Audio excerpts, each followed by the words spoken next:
m'appelle Marie-Pascale de Coster, je suis professeure de piano et de formation musicale à l'Académie de Ottignies pour Saint-Étienne. Vous entendez un petit extrait de piano dans le fond sonore et ça donne quelques toutes petites idées de ce qu'il est possible de réaliser avec cet instrument. Alors l'instrument, le piano, c'est un grand monsieur, il peut prendre diverses formes et il a l'air comme ça facile d'accès. Et c'est pas faux, il suffit d'appuyer sur la touche pour que résonne la corde et qu'on ait l'impression tout de suite de faire des choses faciles. Ce qui est moins évident avec le piano, c'est de coordonner les deux mains. Car on peut faire une mélodie toute simple avec une main.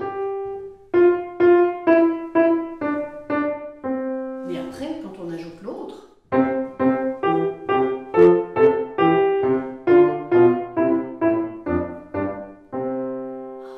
on ouvre tout un univers. On peut faire des grands accords. On peut faire des choses toutes simples.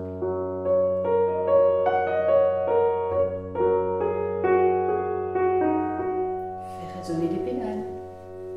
C'est un magnifique instrument qui peut servir dans des tas de situations.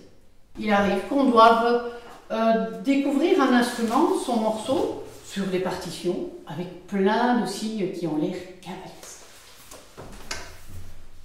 Pour ça, je suis très heureuse de vous présenter également un cours qui me tient à cœur, c'est le cours de formation musicale.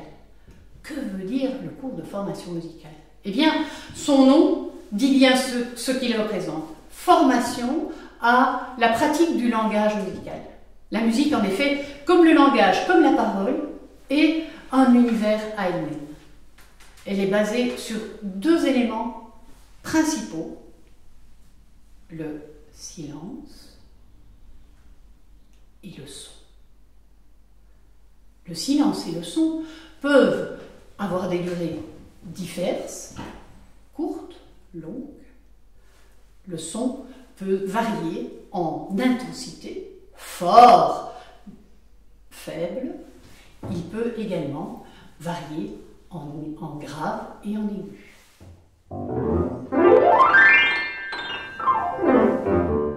Au cours de formation musicale, nous apprenons à découvrir ces éléments, à les intégrer dans notre corps, à les ressentir. L'organisation des sons en séquence s'appelle des rythmes. Nous apprenons comment ces rythmes se reproduisent, comment ils s'écrivent, comment ils se disent. Nous apprenons à les écrire, nous apprenons à les comprendre, nous apprenons à les reproduire, nous apprenons à les inventer. Le cours de formation musicale permet aussi de découvrir des sonorités d'instruments. Ah, il n'y a pas que le piano, il y en a plein d'autres. Des instruments de nos pays, des instruments du monde. Ça donne quelques petites envies. Tiens, de quel instrument est-ce que j'aurais envie de jouer? Avec quel instrument est-ce que j'aurais envie de partager ma musique? Quel genre de musique est-ce que j'aurais envie de jouer? Quel genre de musique est-ce que je découvre? Quel genre de musique est-ce que je connais? La meilleure façon pour moi d'intégrer une musique, c'est d'être capable de la chanter. On va donc utiliser un instrument que nous transportons partout avec nous, notre voix. Et grâce à cette voix, avec cette conscience de la voix, à cette capacité à chanter, on va pouvoir inventer, reproduire, partager. Au fur et à mesure des années de formation musicale, eh bien, on développera, on rendra plus complexe ce langage. Et on en appréhendera vraiment tous les aspects.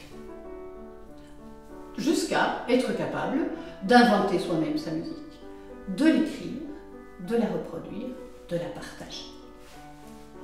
La pratique de la musique, que ce soit au piano ou avec n'importe quel instrument, nécessite, comme le langage, comme la danse, d'entraîner son corps et de le faire le plus régulièrement possible. Donc jouer de son instrument avec cœur et avec envie tous les jours, c'est la meilleure façon de faire des progrès en musique.